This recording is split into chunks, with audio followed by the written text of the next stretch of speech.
Welcome to the channel, everyone. This is NoDust here, and we're going to be doing something very special to me, and I've been wanting to do this series for a while. And as you can see, we're going to be playing some System Shock 2. This is a game very near and dear to my heart. I've probably played and finished it at least 4 or 5 times, possibly more. I always feel the need to play it. I always feel the need to think about it, and there's going to be a link in the show notes. System Shock 3 has been announced and is coming out. I'm not sure about the date. I'll put a link in the show notes about what it is, but let's hop into game. So what I want to do today is just start up a new game and pick a class. Nothing too serious. Give you guys some chances to read up on the series as well. Also, there's a guide. I'm going to put a link in the show notes to Showdownopedia. Oops. So this is gonna happen whenever I try to do my show notes. Please forgive the ghetto nature of the recording. To Showdownopedia. So if you guys want to read up on what the game is about and read ahead, or if you miss out on any particular audio logs or would miss out on any of the videos, you can catch up there, because this isn't going to be like a faithful representation of the game.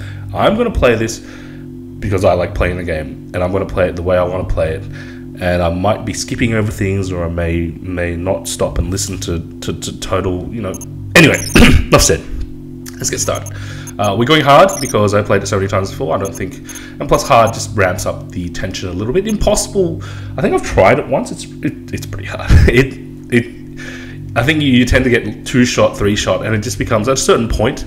The difference between hard and impossible is on hard you have a little bit of leeway to adjust your build, and we'll talk about that slightly as I get into game.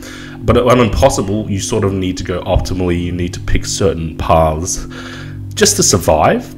You sort of need to power game a little too much on impossible. I prefer hard, just so that I have a little bit of, and possibly even normal. I might even do a normal one at some point.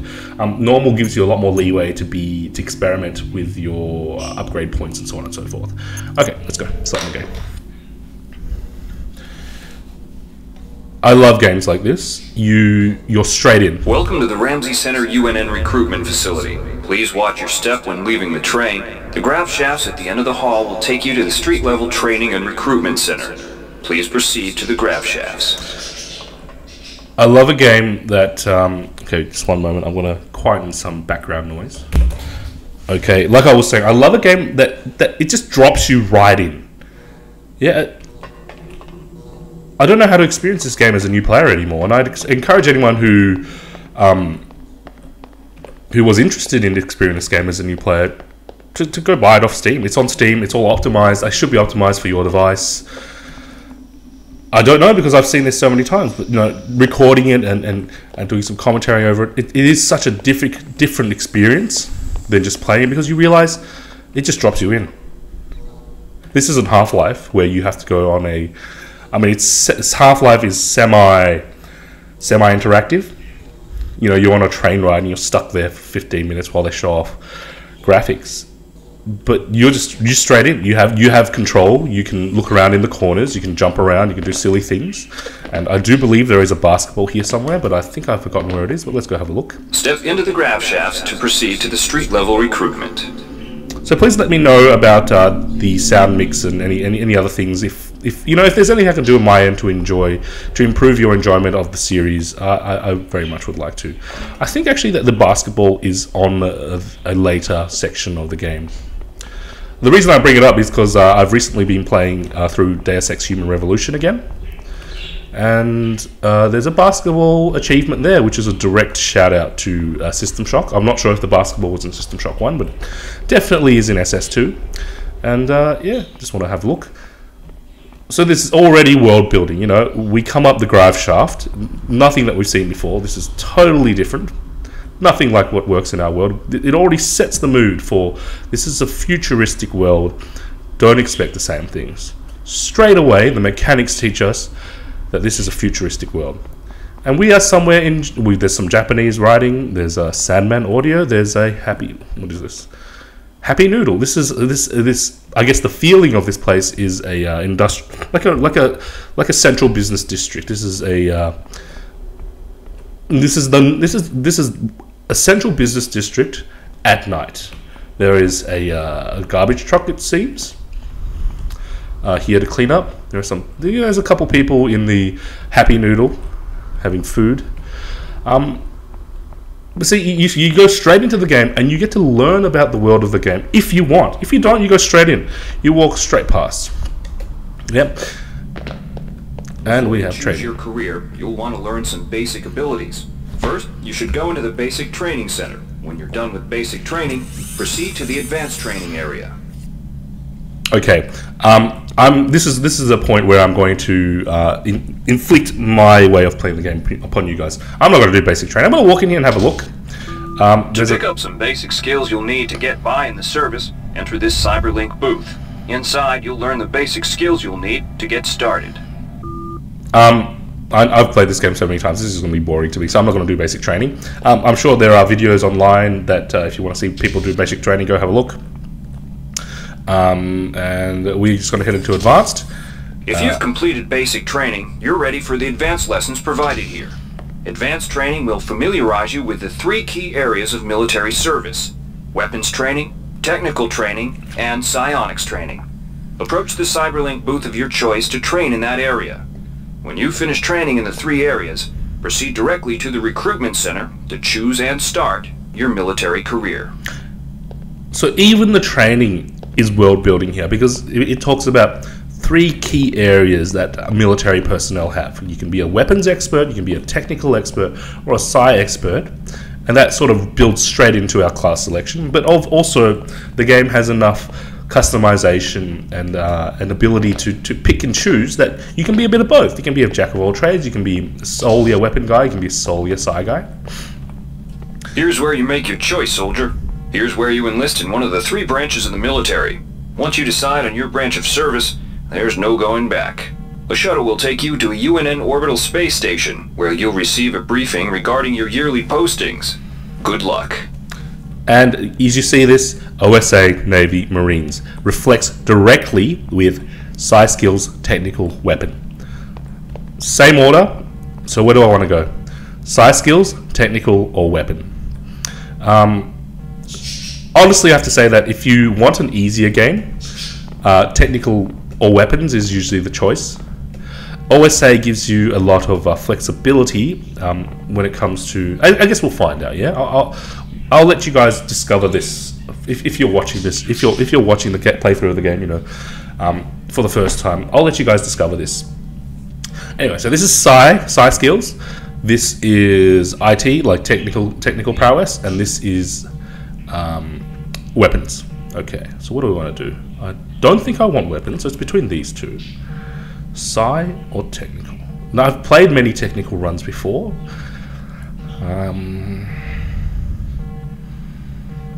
Psi is useful, low-level Psi is useful. High-level Psi tends to be too expensive. The question that I really want to be putting to myself is, do I want an easier game or a more interesting game? So technical gives me a more interesting game. I mean, an easier game, because I have an easier time accessing things, accessing resources. This is a more interesting game. Let's take the more interesting game. Whatever, you know. Let's go. And again, there's no like loading thing. It just drops you straight in. And again, it's world building. We're in some sort of hangar. There's someone watching over us. Some explosive over here. You know, it's obviously a military sort of facility, and we're going to go to our mission postings. Year 1. Just such great storytelling, just environmental storytelling, and you know, not having to show like fancy. Because it's the restriction of the times. This thing came out in '99. There's no, you can't show fancy, you know, in-game cutscenes or out-of-game cutscenes. There are some out-of-game cutscenes, and they don't age well. But the game itself and the world building of the game itself ages so well. And you know, this first video is going to give you an idea as to how I'm going to approach this Let's Play. Yeah, I'm going to stop and I'm going to talk about the things I love. It's going to be like a running commentary on System Shock 2. If this is not what you're into, then I encourage you. There are other playthroughs of System Shock 2, probably more business-like, less commentary.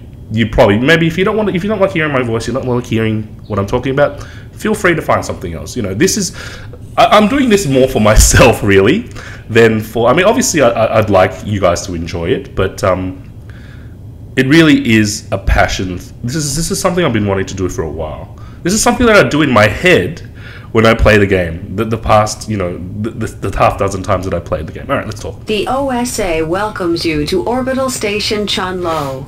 Ready yourself to feel the limitations of your mind slipping away.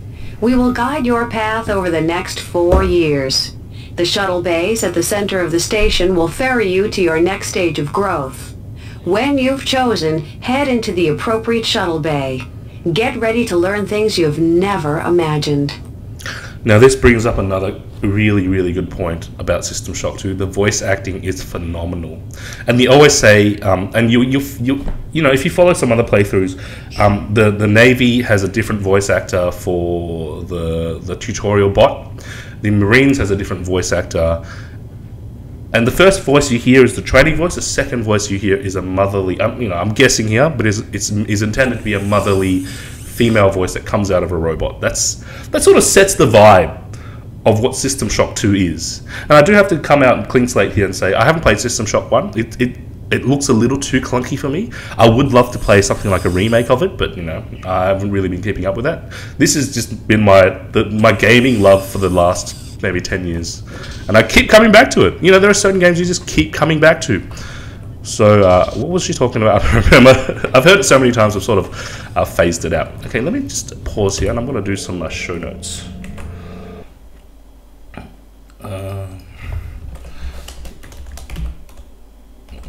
And I'll actually pause the okay, yeah, sorry about the first couple of videos will be me finding my sea legs, figuring out how I'm going to interact with both recording and taking some show notes that I can put in the YouTube description and so on and so forth. Apologies for how rough it's going to feel, but I think that it will get a little bit better. Okay, so we are going into mission selection, mission postings and shuttles. Let's go. And again, we're presented with 3 options, same as the first 3 options. I mean, obviously the options they don't reflect, because this is all SCI, this is all OSA, it's not exactly going to be the same, but the game is already telling you you're going to be able to customize your path. You're going to be able to do different things. And what's really cool is that each of these options has a little bit of flavor text. There's so much flavor in this game. Okay, let's listen to the first one. The sensory deprivation tanks aboard the TOS Shaoling await you. There you will spend a solitary year focused in a meditation on motion and sound and how they may serve your will. Okay, sensory deprivation meditation. One of the unfortunate things is I think the actual stat buffs don't actually correlate super well. The sensory deprivation tanks aboard the TOS Shaoling await you.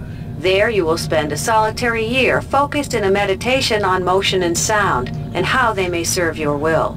Okay, psychogenic cyber affinity. I think that gives me a little bit more proficiency at hacking. So, and you also gain basic cryokinesis, which is a ranged projectile that deals not a huge amount of damage, but works in a pinch. So I'm going to have this one gives me more machine familiarity, a bit more machine. It's like a bit more psi plus machine. Okay, let's try this one. The sensory deprivation tanks aboard the TOS Runang await you. A year in meditation on the nature of matter will grant you power over it. Yeah, and this one is actually very much on point. Runang, sensory deprivation on the nature of matter, which means we get kinetic redirection. I think that's not the same as picking things up. It may be. I don't really remember. I have an easier time remembering once we're actually in the game. Let's just okay. The sensory deprivation tanks aboard. I think that may be armor. The sensory deprivation tanks aboard the TOS Chulun are modulated for your training. You shall spend a year in contemplation of mass, both yours and that of objects, until you can bend them to your intentions. Mass. Bend them to your intention. What does that mean? The sensory deprivation tank. Psycho-reflective screen. That sounds like armor. I think I'm going to go with the middle one. Yeah, so, sorry about it. I'm just going to quit out because at a certain point the mechanics sort of get in the way of me doing this video. I think I'm going to pick the armor one. Aboard the TOS sorry, not the armor one. The kinetic redirection one. I'm just going to run straight in so we can cut short the VO. Modulated for your train. The sensory deprivation tanks aboard the TOS Runang await you. Okay, so let's read this. So you make a choice. I went sensory deprivation tank, and you gain two side disciplines, cryokinesis and kinetic redirection, and immediately you get feedback based on your choice. And there's more flavor here. You know, perhaps this is the place where you spent the time in meditation. 15 Feb 2112. Your years in the tank of the Runang. Your year in the tank of the Runang is finished. Your will has grown. Your mind can freeze your foes in their tracks and pull distant object towards you. Okay, so I was correct about the pulling. These talents will serve you well. Second tier disciplines are now within your grasp. You may take a while. You may now take your skills into the field to pit them against our enemies. You've mastered tier 2 side disciplines. It's cryokinesis and kinetic redirection. And I think the kinetic redirection is a really, really good pickup. So it is what I sort of hypothesized it would be. Basically picking things up. Okay, so year 2, we're bombed straight in. What's over here? What's over here? I'm curious. I don't often go back this way. Oh, okay. So this is here. We sort of skip the very early. We skipped the very early blurb and the introduction to the robot. Although it is nice that we can backtrack and be introduced to the robot. Say hi.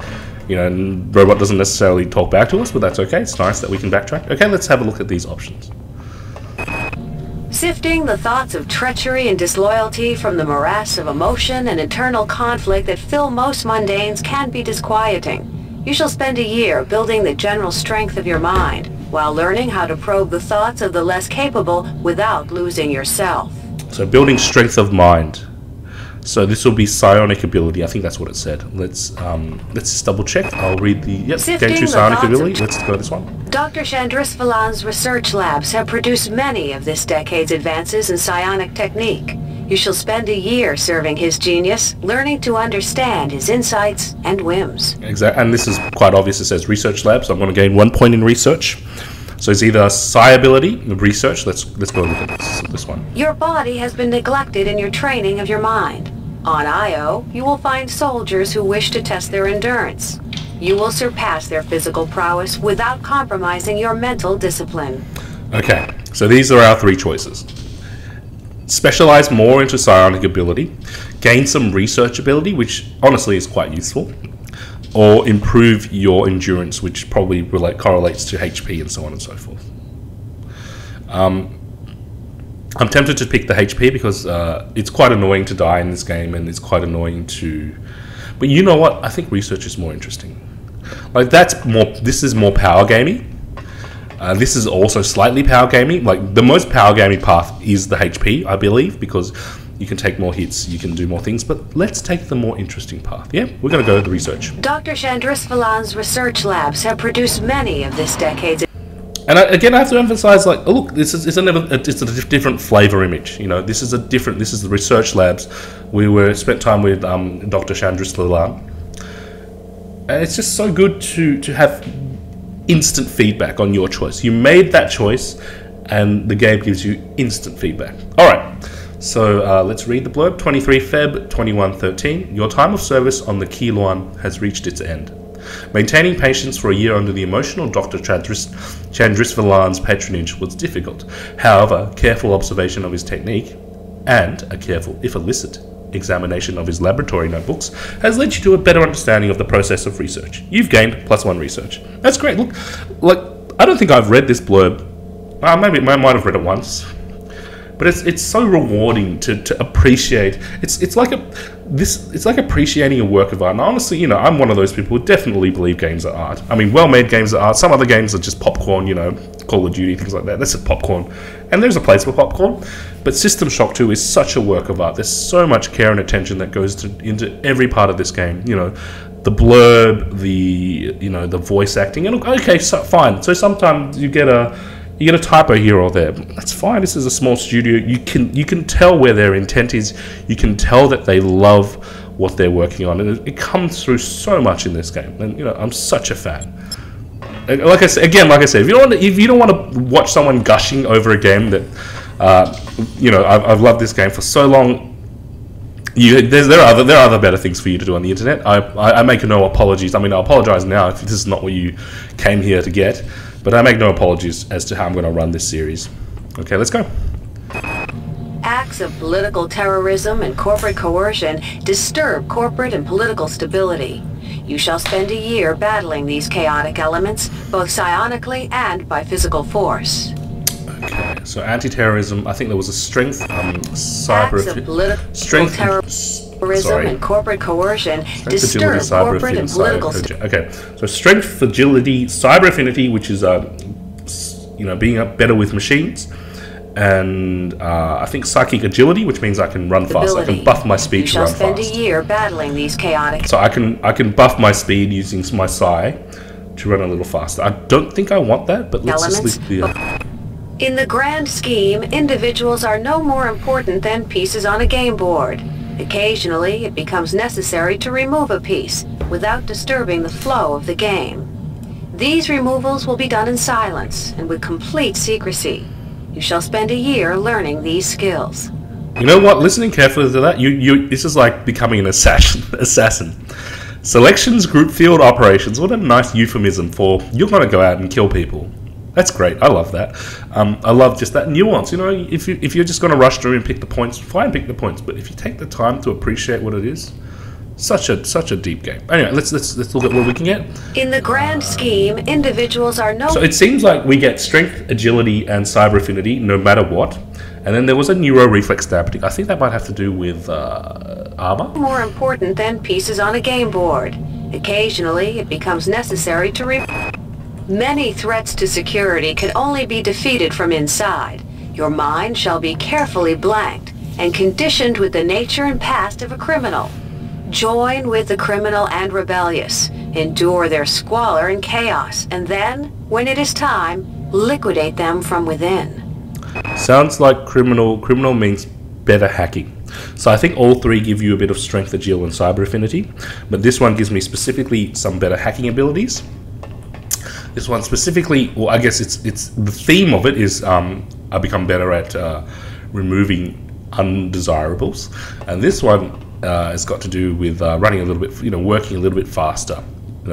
Fighting against terrorism is all about, one of the things is being first to respond, things like that. Okay, which one's more interesting? Becoming an anti-terrorist, becoming a pseudo-assassin, or becoming a field ops guy, which is like physical field ops. What was it again? Many threats. Yeah. So physical field ops, having to do with hacking and things and so on and so forth. I think I want to be an assassin. It gives you so many different reasons. Like obviously, there's the power gaming aspect of picking which path you want to go down, but there's also the thematic aspect, and that's such a. Again, I'm just gushing, but that's fine because this is just what I'm going to do. Even if the technical aspect, like what skills I specifically get, don't appeal to me, I can pick the path that appeals most to me on a fantasy level, on a on an immersion level. I want to be a psi person who assassinates people. Security can only be defeated. In the grand scheme, individuals are no more important than pieces on. Here we go. Okay, so again, we did some training on another ship. So 9th Feb 2114. You are directed to return to station 74/34A. Your year with the OSA field base has reached its conclusion. You have enjoyed your power over life and death, okay? And your careful moves serve to present a great chaos and further death. You learn the art of deadly motion and the art of complete stillness. You've gained +1 strength, +1 agility, and +1 cyber affinity, and mastered neuro reflex dampening. Yeah, that's like I thought. You have enjoyed your power over life and death. Basically, you're an assassin, and, people who you choose not to assassinate, well, you have given them life, isn't it? And the people who you choose to assassinate, well, you have taken away life. Let's go. Watch out. I'm getting strange readings from that radar dish outside the window. It's become unstable due to... Move! Take cover! Ooh. Okay, ooh, that's worrying. What? Ooh. Critical decompression hazard in the cryo recovery suite. Evacuate immediately. Okay, what has happened here? We finished our training and we've woken up with no context, and there's someone talking to us, and a radar dish out the window just exploded and has caused the plasma shields, or whatever these shields are, to come on to stop the area from depressurizing. What has happened? Again, I love this game. I can't sing its praises enough for how immersive it is and how quickly, how much it puts you into the game, as opposed to, you know, oh, I need to hold your hand, this is how to jump, this is how to run, this is how to... Anyway, thank you guys for following me through this part of the journey. I think I will end the video here. So the first part will be introduction and class selection. We have picked into the OSA and we have picked some interesting abilities and interesting lines, but the real game starts now. So I'm going to save the game. I'll call it NoDust part 1. Okay, and let's finish up the video here. Let me just do some overlay nonsense that I need to do. And there we are. There's part 1 of NoDust Plays System Shock 2, and hope you guys are enjoying it as much as I am. Honestly, I want to play more, but I have commitments. I need to get out of the house. I need to do other things. But seriously, I could record all night on this because it's just a different experience. Just, you know, playing it and recording it and providing commentary is a very different experience. And it opens my eyes to so many things. See that scene before with the radar dish actually flying away? I was so busy like running around the corner, picking up items and getting ready for the next stage of the game that I didn't take the time to appreciate it. Now I can. And now I hope you guys can also appreciate it. Anyway, let's wrap up. Thanks in advance for liking, sharing, commenting, and subscribing. It means a lot. I hope you guys have a lovely day. I hope you enjoyed the video, and I hope you guys have a lovely start to 2016. I feel like I certainly will. Okay, thanks for putting up with me in my gushing, and I will see you guys next time with some more System Shock 2.